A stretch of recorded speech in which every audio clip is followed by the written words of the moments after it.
Para você, Deus existe? Olha o tamanho desta pergunta que a ciência vai tentar responder. Eu vou dizer para vocês que eu acredito, claro, mas eu quero ler aqui um artigo científico da sim, a ciência e religião.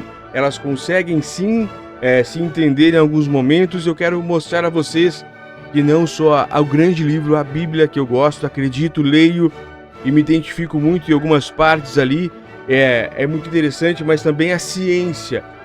Muitos cientistas se dizem que é necessário não acreditar em Deus e na ciência ao mesmo tempo, mas nós vamos mostrar aqui Monica Grandi, do Open University, do The Conversation, um artigo de 3 de abril de 2021, um artigo bem velhinho para os artigos novos que eu tenho lido, mas é um artigo sensacional, excelente para quem quer entender um pouquinho dessa correlação. Vamos lá.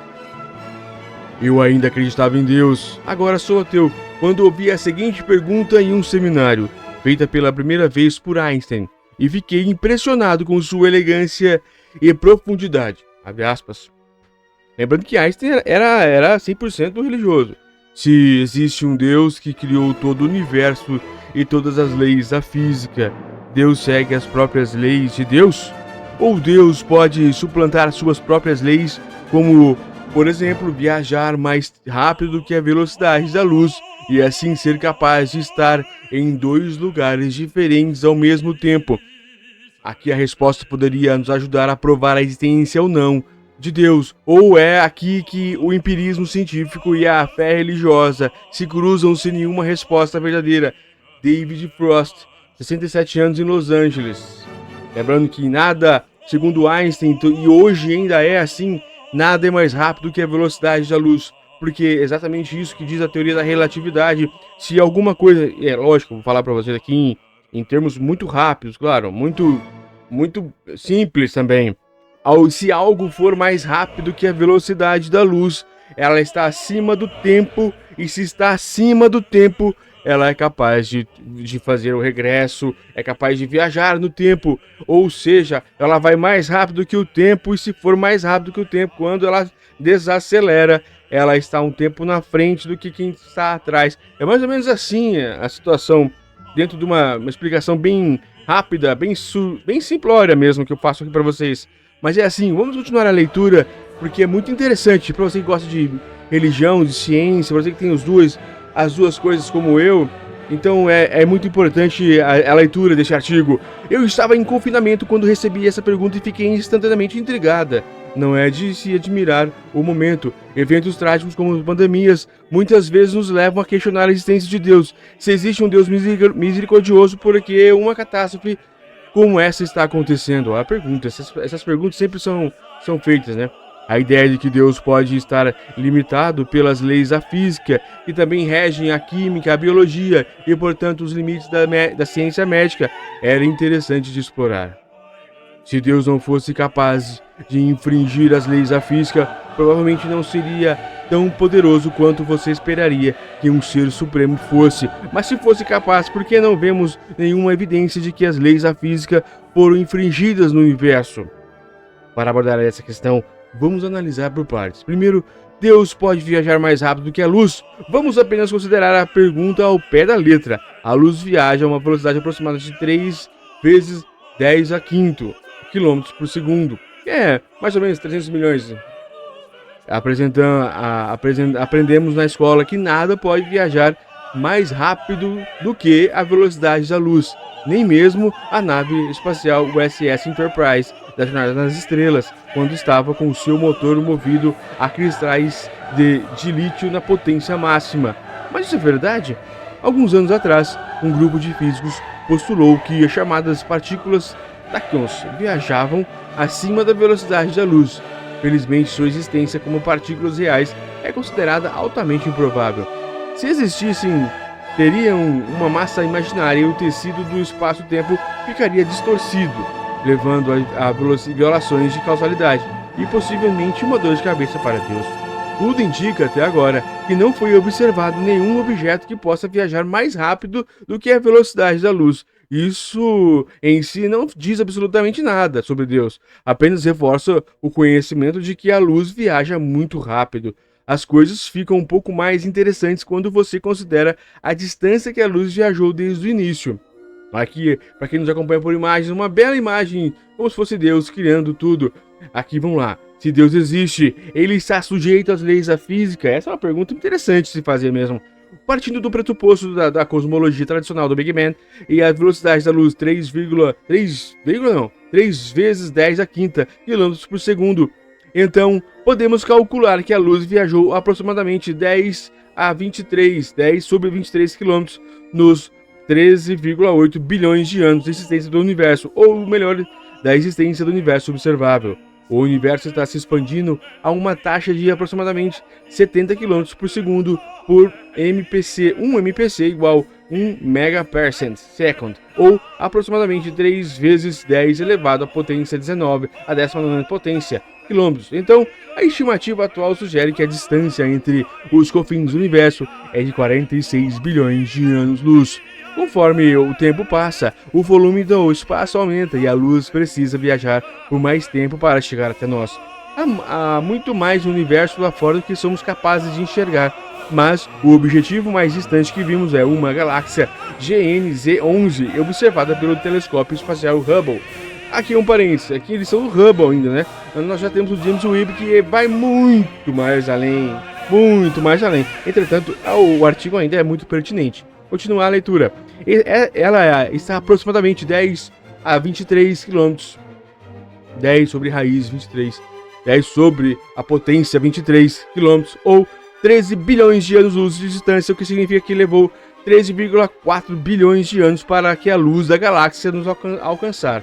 Mas quando a luz foi acesa, a galáxia estava a apenas 3 bilhões de anos-luz de distância da nossa galáxia, a Via Láctea. Não podemos observar ou ver todo o universo que desenvolveu desde o Big Bang, porque não passou tempo o suficiente para que a luz das primeiras frações de segundo nos alcançasse. Alguns argumentam que por isso não podemos ter certeza se as leis da física poderiam ser violadas em regiões cósmicas. Talvez sejam apenas leis locais e acidentais. É isso que nos leva a algo ainda maior do que o universo. Olha só, os cientistas sabem que há algo maior que o universo. E é esse algo maior que o universo. Eles estão aqui conversando, tentando explicar que pode ser mesmo a existência de um Deus supremo, de algo acima do universo, que seria então, pela própria Bíblia, o Deus, o multiverso. Muitos cosmologistas acreditam que o universo pode ser parte de um cosmos mais extenso, um multiverso, onde muitos universos diferentes coexistem, mas não interagem. Aqui, um parênteses novamente, está dizendo multiverso. Multiverso é algo diferente de metaverso. Metaverso seria a internet, o que já existe aqui no Brasil, no mundo todo, né? Mas um multiverso seria universos em amplos movimentos, só que eles não se interagem. Isso é uma teoria bem diferente, mas existe essa teoria. Aqui talvez ele vai falar um pouco, vamos ver, continuar a leitura. A ideia do multiverso é apoiada pela teoria da inflação, a ideia de que o universo se expandiu enormemente antes de ter 10 elevado à potência a menos 32 segundos de idade. A inflação é uma teoria importante porque pode explicar que o universo tem a forma e a estrutura que vemos ao nosso redor. Mas se a inflação pode acontecer uma vez, por que não várias vezes? Sabemos a partir de experimentos que a flutuação quântica podem dar a origem a pares de partículas que possam existir repentinamente e desaparecem momentos depois. E se as flutuações podem produzir partículas, por que não são átomos ou universos inteiros? Foi sugerido que durante o período de inflação caótica, nem tudo estava acontecendo ao mesmo ritmo. Flutuações quânticas durante a expansão poderiam ter produzido bolhas que explodiriam para se tornarem universos por si só. Mas como Deus se encaixa no multiverso? Uma dor de cabeça para os cosmologistas é o fato de que o universo parece perfeitamente ajustado para a existência de vida. As partículas fundamentais criadas no Big Bang tinham as propriedades certas para permitir a formação de hidrogênio e deutério, substâncias que produziram as primeiras estrelas.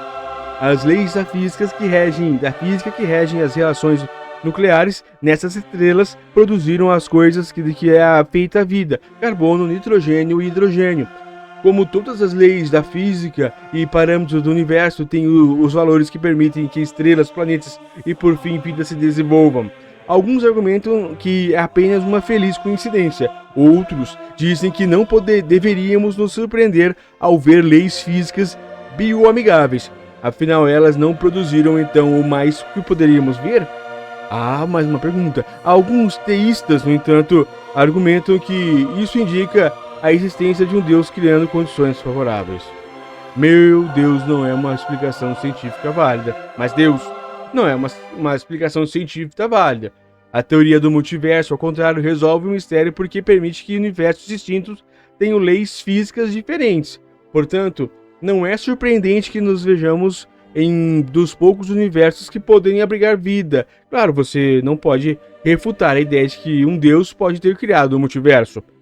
Tudo isso é muito hipotético, e uma das maiores críticas às teorias do multiverso é que, como parece não ter havido interações entre o nosso universo e outros universos, a noção de multiverso não pode ser testada diretamente. Olha aqui como é legal esse artigo científico, que ele está dizendo: olha, se a teoria da Bíblia ou a teoria religiosa está errada, a teoria dos cientistas também está errada. Tudo tem uma crítica, tudo tem uma existência ou não, tudo tem uma possibilidade ou não, são tudo testado. Então a gente tem que respeitar todas as opiniões. E mais, aqui eles estão dizendo para nós o seguinte: há motivos para se pesquisar todas as nuances, todas as possibilidades. Acho legal isso, legal. Pesquisar sobre a existência da vida, muito bom. Agora, o tópico é a estranheza quântica. Agora vamos considerar se Deus pode estar em mais de um lugar ao mesmo tempo. Grande parte da ciência e tecnologia que usamos na ciência espacial é baseada na teoria contraintuitiva do minúsculo mundo dos átomos e partículas conhecida como mecânica quântica. A teoria permite algo chamado entrelaçamento ou emaranhamento quântico, partículas assustadoramente conectadas. Se duas partículas estão entrelaçadas, você manipula automaticamente sua contraparte ou manipula-la, mesmo se estiverem muito distantes de se interagirem. Há descrições de entrelaçamento melhores do que a que estou aqui apresentando. Mas isso é simples o suficiente para que eu possa prosseguir. Imagine uma partícula que decai duas superpartículas, A e B. As propriedades das subpartículas devem se somar para formar as propriedades de uma partícula original. Este é o princípio da conservação. Aqui está Albert Einstein, para quem nos acompanha pelas imagens. E a descrição é a seguinte: Albert Einstein descreveu o entrelaçamento quântico como uma das ações fantasmagóricas à distância. Por exemplo, todas as partículas têm uma propriedade quântica chamada spin. A grosso modo, elas se movem como se fossem minúsculas agulhas de bússola. Se as partículas originais do spin 0, uma das duas subpartículas desse tem um spin positivo e a outra um spin negativo, o que significa que cada uma, A e B, tem 50% de chance de ter um spin positivo ou negativo. De acordo com a mecânica quântica, as partículas estão, por definição, em um misto de diferentes estados até que você realmente as mede. As propriedades de A e B não são independentes uma da outra. Elas são entrelaçadas, mesmo se estiverem localizadas em laboratórios separados em planetas diferentes. Se você medir o spin de A e descobrir que é positivo, imagine que uma amiga mediu o spin B exatamente ao mesmo tempo que você mediu o A. Por que o princípio da conservação funciona? Para que o princípio da conservação funcione, ela deve descobrir que o spin B é negativo, E é aqui que as coisas ficam turvas, com as partículas B tinha 50% de chance de ser positiva. Então, seu estado de spin se tornou negativo no momento em que o estado de spin A foi medido como positivo. Em outras palavras, as informações sobre o estado de spin foram transferidas em outras duas partículas instantaneamente. Essa transferência de informações quânticas aparentemente acontece mais rápido do que a velocidade da luz, dado que o próprio Einstein descreveu o entrelaçamento quântico como, abre aspas, uma ação fantasmagórica à distância. Acho que todos nós podemos ser perdoados por achar esse efeito um tanto bizarro. Portanto, há algo mais rápido do que a velocidade da luz. No fim das contas, a informação quântica. Isso não prova ou refuta a existência de Deus, mas pode nos ajudar a pensar em Deus em termos físicos, talvez como uma chuva de partículas entrelaçadas, transferindo informações quânticas para lá e para cá, e ocupando assim vários lugares ao mesmo tempo, até muitos universos ao mesmo tempo. Eu tenho essa imagem de Deus equilibrando pratos giratórios do tamanho de galáxias enquanto faz malabarismo com bolas de tamanho de planetas, jogando fragmentos de informação de um universo oscilante para o outro para manter tudo em movimento. Felizmente, Deus não pode realizar várias tarefas ao mesmo tempo, mantendo o tecido do espaço-tempo em funcionamento. Tudo o que é necessário é ter um pouco de fé. Este artigo chegou perto de responder às perguntas feitas? Suspeito que não. Se você acredita em Deus como eu, então a ideia de Deus ser limitado pelas leis da física é absurda, porque Deus pode fazer tudo, até mesmo viajar mais rápido do que a luz. Se você não acredita em Deus, a questão é igualmente absurda, porque não existe um Deus e nada pode viajar mais rápido do que a luz. Talvez a questão seja realmente para agnósticos, que não sabem se Deus existe. É aí que, de fato, a ciência e a religião diferem. A ciência requer prova, a crença religiosa requer fé. Os cientistas não tentam provar ou refutar a existência de Deus porque sabem que não existe um experimento que possa detectar Deus. Se você acredita em Deus, não importa o que os cientistas descubram sobre o universo, qualquer cosmo pode ser considerado consistente com Deus. Nossa visão de Deus, da física e de qualquer outra coisa, em última análise, depende da perspectiva, mas vamos terminar com a citação de uma fonte verdadeiramente qualificada. Não é a Bíblia, tampouco um livro de cosmologia. É do livro O Senhor da Força, do escritor americano Terry Pratchett. Abre aspas. A luz pensa que viaja mais rápido do que qualquer coisa, mas está errada. Não importa o quão rápido viaja a luz, ela descobre que a escuridão sempre chegou primeiro e está esperando por ela. Que frase! Que frase, Monica Grande, a professora de Ciências Planetárias e Espaciais do The Open University, lá do The Conversation, disse. Eu quero ler de novo. A luz pensa que viaja mais rápido do que qualquer coisa, mas está errada. Não importa o quão rápido a luz viaje, ela descobre que a escuridão sempre chegou primeiro e está esperando por ela. Que frase!